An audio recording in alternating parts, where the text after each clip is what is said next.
muy pequeño para que se haya filtrado hasta ahí.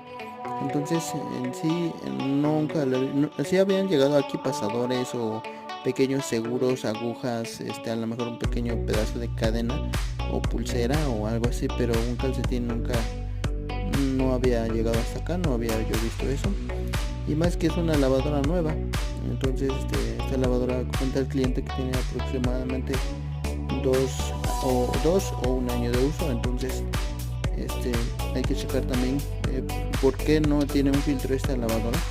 Se supone que es nueva porque no tiene un filtro aquí que detenga todo esto, que lo detenga, porque esto, a ver si me da tiempo de sacárselo. Vamos a ver.